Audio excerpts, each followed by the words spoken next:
आज हम बात करेंगे दुनिया की सबसे लंबी नदी नील नदी की, जिसकी लंबाई है पूरे 6,650 किलोमीटर। मतलब अगर इस नदी को सीधा खींच दो तो अफ्रीका के आधे से ज्यादा हिस्से में ये फैल जाएगी। नील नदी अफ्रीका के कई देशों जैसे युगांडा, सूडान और मिस्र से गुजरती है और आखिरकार जाकर मिलती है मेडिटेरेनियन सागर में।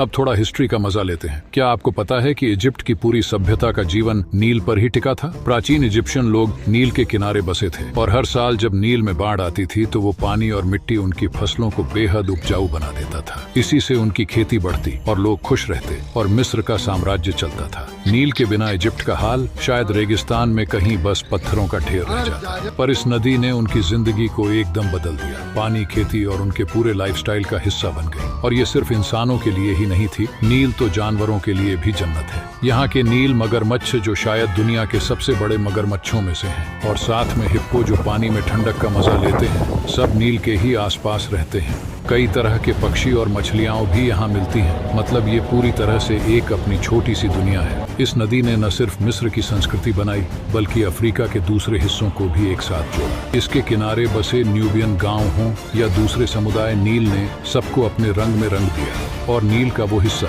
जहां ये आखिरकार सागर में मिलती है, यानी नील डेल्टा, ये जगह दुनिया की सबसे उपजाऊ जमीनों में से एक मानी जाती है। अब थोड़ा टेक्नोलॉजी की बात करें तो नील नदी इतनी लंबी है कि इसे स्पेस से भी देखा जा सकता है। सोचिए, यह नदी इतनी खास है कि हमारी धरती की तस्वीरों में भी अपनी एक अलग पहचान बनाए हुए है। तो दोस्तों, इस पूरी कहानी के बाद आपका क्या कहना है? कमेंट्स में बताएं। मिलते हैं अगले वीडियो में कुछ और नई जानकारी के साथ। तब तक के लिए धन्यवाद और जय हिंद।